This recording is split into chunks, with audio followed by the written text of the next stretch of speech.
সরকারি চাকরিতে কোটা ব্যবস্থা সংস্কারের দাবিতে ২০২৪ সালের ১ জুলাই আন্দোলনে নামে বৈষম্য বিরোধী ছাত্র আন্দোলন।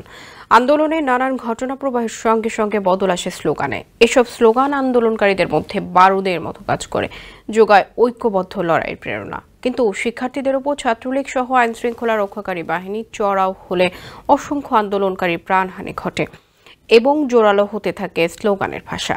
বিস্তারিত থাকছে প্রতিবেদনে। কোটা সংস্কার থেকে সরকার পতনের দাবি এ ৩৬ দিনের আন্দোলনের শেষ ৩ সপ্তাহে তৈরি হয় নতুন নতুন স্লোগান, বদলে যায় দাবির ভাষাও। স্যান্ডেলিনা সো, রূপচর্চায় আভিজাত্য। আমি কে, তুমি কে, রাজাকার রাজাকার, কে বলেছে স্বৈরাচার স্বৈরাচার, এর মতো স্লোগান।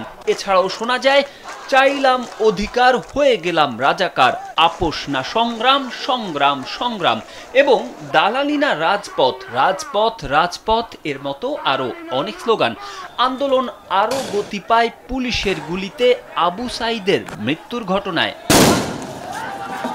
২০২৪ সালে বৈষম্য বিরোধী আন্দোলনের ৩৬ দিনে দেওয়া স্লোগান ছিল প্রতিবাদের বারুদ।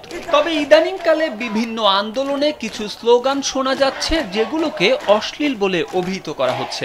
সেগুলো শুনে অনেকের মনেই প্রশ্ন, বাংলাদেশে অশ্লীল স্লোগান কবে থেকে দেওয়া শুরু হলো, আর কি কারণেই বা এমন স্লোগান দেওয়া হয়? সে বিষয়ে যুক্তরাষ্ট্রের বার্ড কলেজের শিক্ষক ফাহমিদুল হক একটি গণমাধ্যমকে বলেন, স্লোগানে গালির প্রথম উপস্থিতি দেখা যায় নিরাপদ সড়ক আন্দোলনে।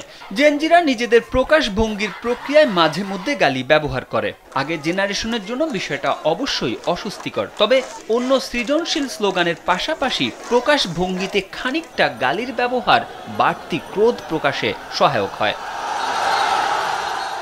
তারেক আহমেদ, কালবেলা।